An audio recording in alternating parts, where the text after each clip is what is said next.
Minha saudação a você que me acompanha todos os dias no Santo do Dia.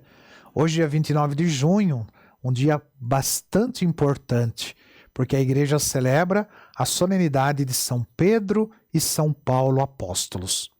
A liturgia romana sempre reuniu os dois apóstolos, Pedro e Paulo, numa só solenidade, por considerá-los os fundadores da igreja de Roma.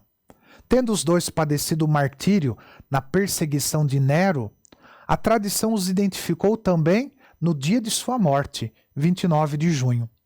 São Pedro e São Paulo são de fato os pilares da igreja primitiva. Unidos, representam um símbolo visível, tão necessário nos dias de hoje, da colegialidade do episcopado na igreja. São Pedro, ele nasceu em Betsaida. Seu nome de nascimento era Simão, filho de Jonas e irmão de André. Os irmãos se tornaram discípulos de Jesus e mais tarde apóstolos. Eram pescadores. Após o chamado de Jesus, Simão continuou sua profissão, mas agora como missão, porém, não mais com redes de pesca, e sim pregando a palavra de Deus. Jesus deu a São Pedro a missão de ser líder da igreja. Disse a ele: "Tu és pedra, e sobre esta pedra eu edificarei a minha igreja."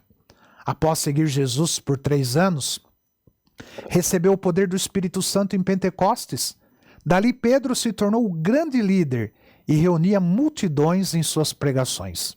Por pregar o evangelho destemidamente, São Pedro foi preso várias vezes.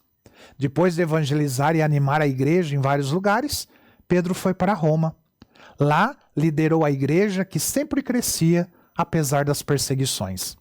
Assim, os romanos descobriram seu paradeiro, prenderam-no e condenaram-o à morte de cruz por ser o líder da igreja de Jesus Cristo.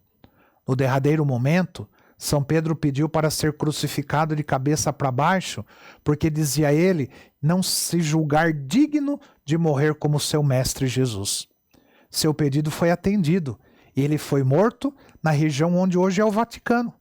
Seus restos mortais estão no altar da igreja de São Pedro, no Vaticano, em Roma. São Paulo, cujo nome antes da conversão era Saulo, era natural de Tarso. Recebeu educação esmerada aos pés de Gamaliel, que era um dos grandes mestres da lei na época.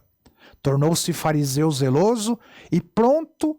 Ele era tão zeloso, não fariseu, tão zeloso, a ponto de perseguir e de aprisionar os cristãos, sendo responsável pela morte de muitos deles.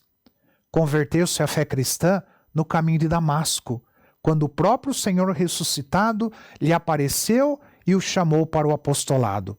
Recebeu o batismo do Espírito Santo e preparou-se para o ministério. Tornou-se um grande missionário e doutrinador, fundando muitas comunidades. De perseguidor, ele passou a ser perseguido. Sofreu muito pela fé e foi coroado com o martírio, sofrendo morte por decapitação. Escreveu 13 epístolas e ficou conhecido como o apóstolo dos gentios. A solenidade de São Pedro e de São Paulo é uma das mais antigas da igreja, sendo anterior até mesmo à comemoração do Natal. Já no século IV, havia a tradição de, neste dia, celebrar 3 missas.